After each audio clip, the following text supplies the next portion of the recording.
आज की इस वीडियो में हम देखने वाले हैं कि कंपनसेट अपॉइंटमेंट केंद्रीय कर्मचारी के डिपेंडेंट्स का जो होता है उसमें कौन कौन से पॉइंट्स का रिवीजन हुआ है। पहले किन किन पॉइंट्स से दोस्तों कंपनसेट अपॉइंटमेंट अनुकंपा नियुक्ति हुआ करती थी वो भी इस लेटर में देखेंगे।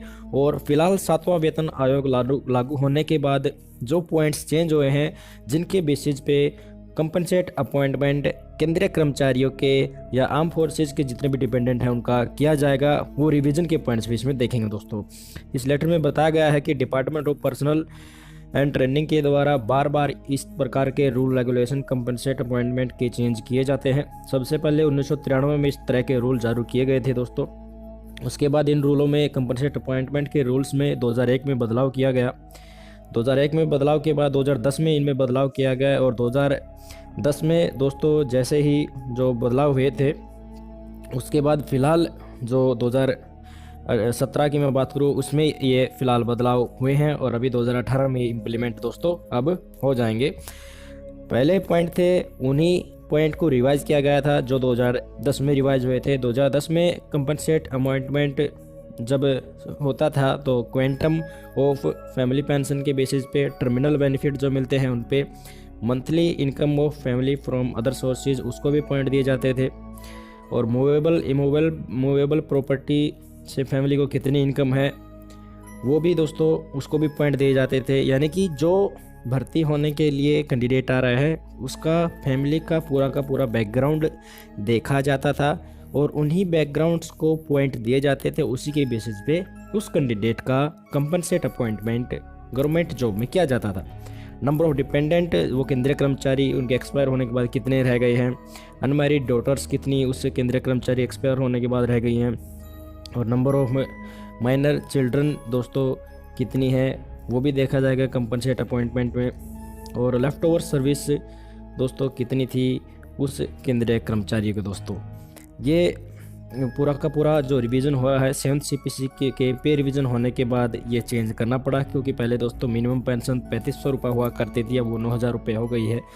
और इसी तरह के मॉनेटरी पैरामीटर्स हैं जैसे फैमिली पेंशन है, टर्मिनल बेनिफिट्स हैं, मंथली इनकम है, जो प्रॉपर्टी से वो या मूवेबल या इमूवेबल प्रॉपर्टी है, सारी की सारी मार्केट वैल्यू चेंज हो गई है। इसके अलावा जो नॉन मॉनेटरी पैरामीटर्स हैं जैसे कि number of dependent, number of unmarried daughters हैं, नंबर ऑफ माइनर चिल्ड्रंस और लेफ्ट ओवर सर्विस जैसे ये नॉन मॉनेटरी पैरामीटर्स हैं, इनके लिए जो पहले पॉइंट थे 2010 में वहीं जो कि तो अब रहेंगे, पर मॉनेटरी वाले अब चेंज हो गए। दोस्तों मान लीजिए कोई कैंडिडेट भर्ती होने के लिए आता है कंपनसेट अपॉइंटमेंट के लिए, तो सबसे पहले एक 100 पॉइंट का वेटेज सिस्टम बनाया गया है।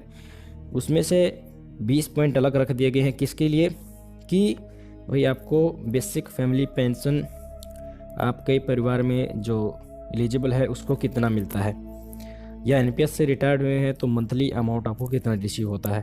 अगर 9000 रुपये तक है तो आपको 20 पॉइंट सीधे मिल जाएंगे। अगर 9001 से लेकर 11500 तक है तो 18 पॉइंट मिलेंगे, 11501 से 14000 तक है तो 16 पॉइंट मिलेंगे। ऐसे आप देख सकते हैं जिसकी मंथली पेंशन दोस्तों 31501 से ज़्यादा है उसको 0 पॉइंट मिलेंगे, क्योंकि जितनी ज़्यादा पेंशन होगी तो उसको उतनी कम रिक्वायरमेंट होगी जॉब की। आगे हम देख लेते हैं 10 पॉइंट किसको बांटे गए हैं।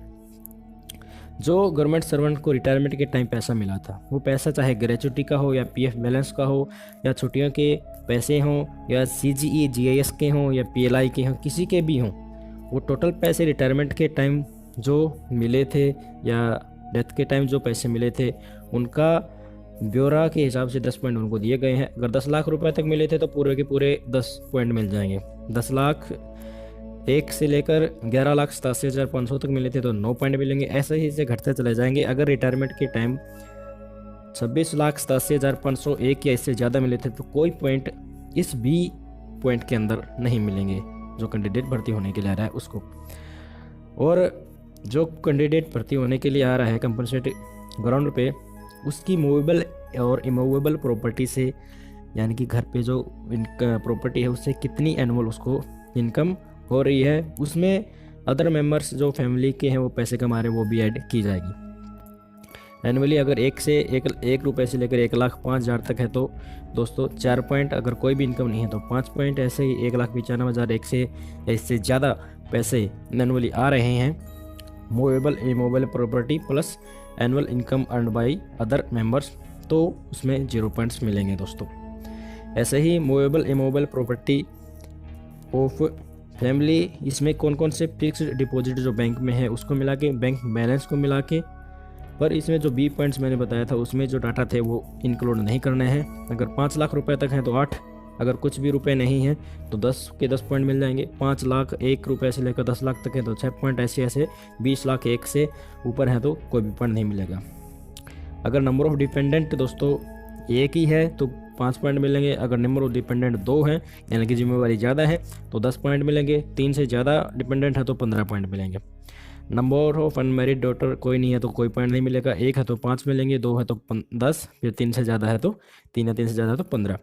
नंबर ऑफ माइनर चिल्ड्रन का भी यहाँ पर वेटेज दिया गया है। लेफ्ट ओवर सर्विसेज कितनी थी जब केंद्रीय कर्मचारी आर्म फोर्सेज का कर्मचारी एक्सपायर हुआ या रिटायर हुआ दोस्तों। तो 5 साल अगर थी लेफ्ट ओवर सर्विस तो 2 पॉइंट, अगर 20 साल से ज़्यादा सर्विस लेफ्ट ओवर थी तो 10 के 10 पॉइंट मिलेंगे। अब तक जो कंपनसेट अपॉइंटमेंट जिन भी बेसिस पे हो गया वो हो गया, उन केसेस को ओपन नहीं किया जाएगा, ये बताया गया है इसमें। पर अब स्ट्रिक्टली इन्हीं रूल एंड रेगुलेशन के हिसाब से जो 100 पॉइंट सिस्टम अब जो बनाया गया है इसी से कंपनसेट अपॉइंटमेंट होगा दोस्तों। तो आप पहले ही गेस कर सकते हैं कि आपका कंपनसेट अपॉइंटमेंट के चांसेस कितने हैं। तो हर पॉइंट को देखिए, पूरा के पूरा लेटर का लिंक मैं मेरे वीडियो के डिस्क्रिप्शन में दे दूंगा, वहाँ से इसे डाउनलोड करके अपने सभी दोस्तों को शेयर कीजिए और ख़ुद भी असेस कीजिए कि आपके जो है कंपनसेट अपॉइंटमेंट हो सकता है या नहीं हो सकता। तो thank you very much for watching this video. जय हिंद।